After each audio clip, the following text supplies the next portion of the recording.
Hi everybody, it's Kata and I am here with your Wednesday workout, and this week we are going to do some more foam rolling. I had a request for some upper body work, especially the neck and the back area.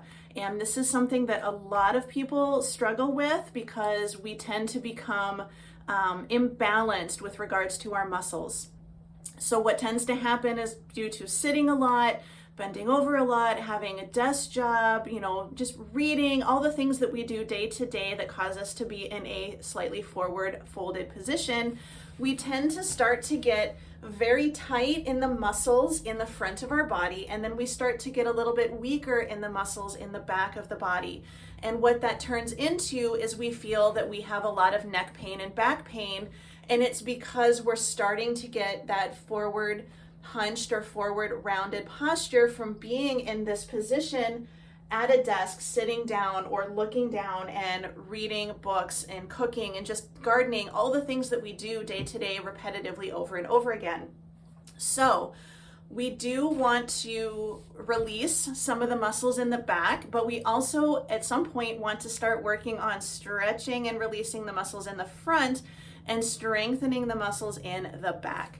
So I am going to show you how to do the back today. I am going to demonstrate this on the floor. You are absolutely welcome to do this against a wall if you need to.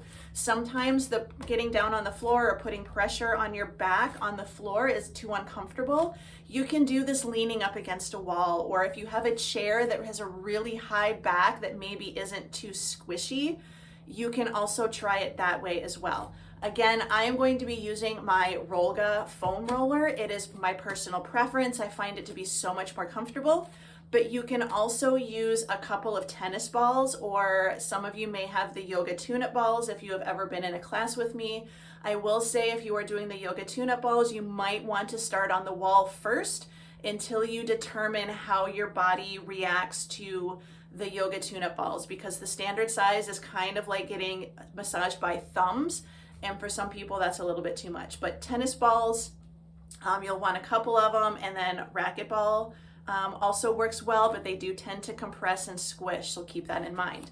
But we are going to start by just massaging the muscles right at the base of our skull. So if you reach back, you're going to feel a couple of bony spots on either side of your skull, and those are your occipital, that's your occipital area, okay?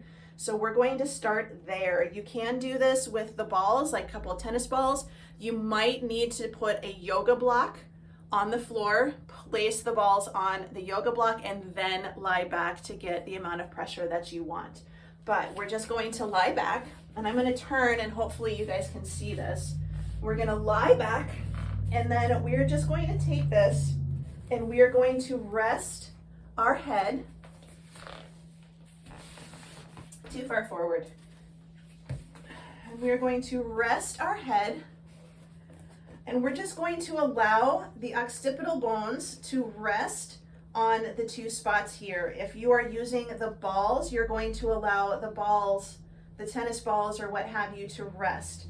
And we're just going to start by relaxing. So I have done a workout, so I am actually pretty warmed up already, and I am feeling this. I tend to carry a lot of tension up here, and especially my left side lately, it's been really tight up there, but we're just gonna relax and breathe into it. And every time we exhale, we're gonna try to get that to relax a little bit.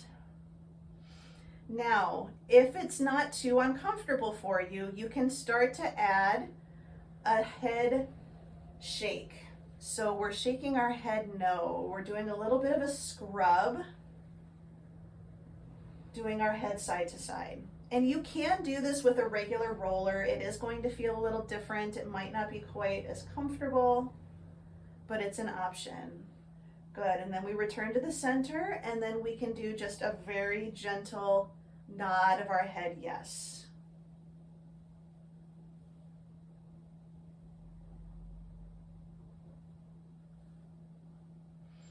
And then just hold it in place and take a couple more breaths.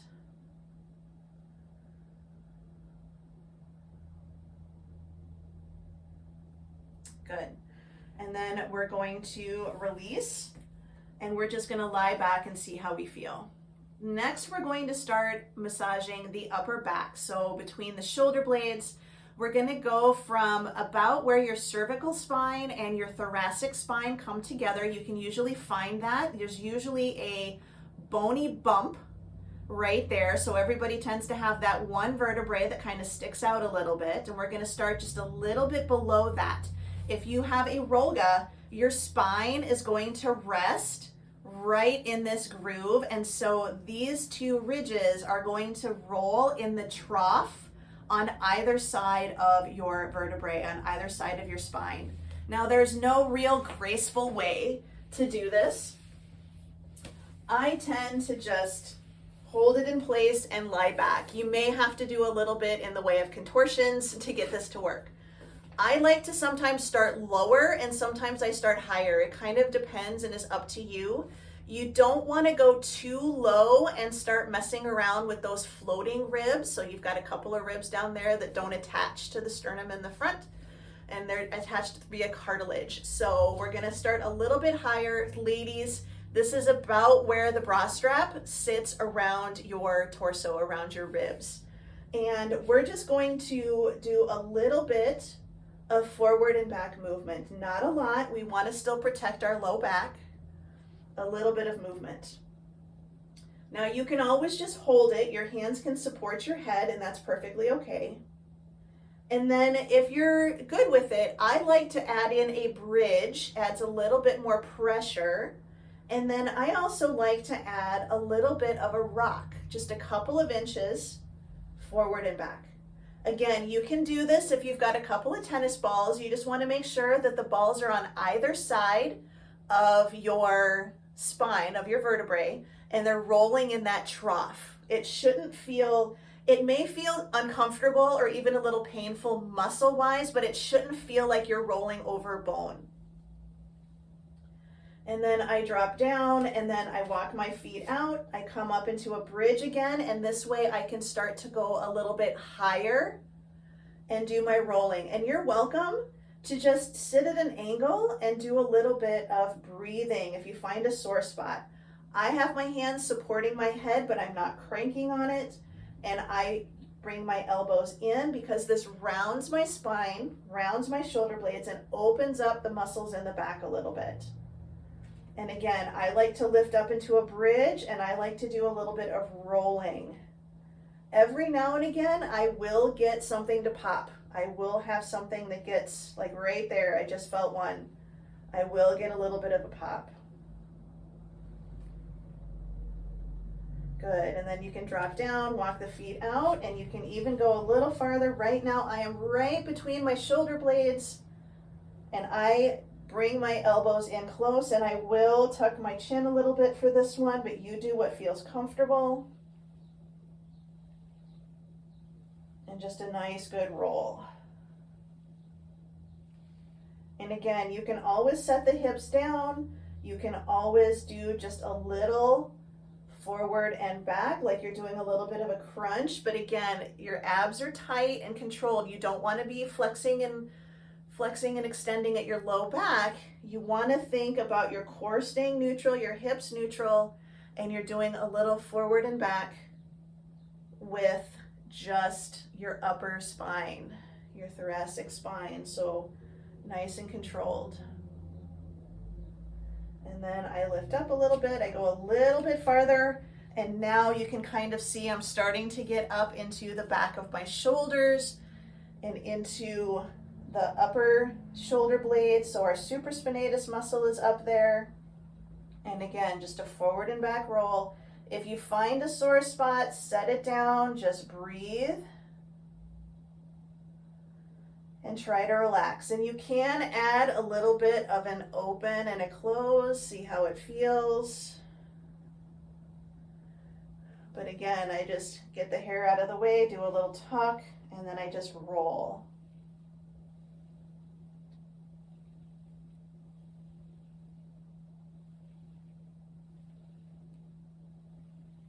And I can definitely feel that I've got something going on in my left shoulder, which I've known about, so that's something that I am working on. Good. And then we can set our hips down and then cautiously put our hands down because this tends to roll, and bring ourselves up. So that is what I do. Again, you can do this on a wall. So you would just place this against the wall and you would lean back into it. The hard part is just trying to kind of adjust it and get it into the right spot. But then you just would do like mini squats. So you would just do little up and down squats. I take my feet a little bit farther out away from the wall to make sure that I'm not putting any pressure on my knees when I do those little squats, but it's the same thing. You're just back against the wall and you're rolling this up and down the wall by doing itty bitty squats, and then you adjust and you do the same thing. So I will continue with these foam rolling tutorials using the Rollga. And so if you have any requests, let me know. I think next week we're going to do a little bit of upper body in the front because we've relaxed those muscles in the back, but now we need to start elongating those muscles in the front and strengthening those muscles in the back in order to help us with our posture. That discomfort in the back of our body is our muscles in our back are doing more work than they're supposed to. So their goal, their job is to keep us upright. And when we are hunched forwards, those muscles are having to work all the time and not get a break. So we want to strengthen those muscles, stretch these ones, and hopefully that will help take care of some of the discomfort that you may be feeling. So I hope this helped a little bit. If you have any further questions, go ahead and comment below this video. And then I will also keep posting these, and I also have classes and one-on-one training and stuff like that, and I can do things virtually. So if you need a little bit of support, just get a hold of me and I will be here for you. So have a wonderful day, and I will see you later. Bye.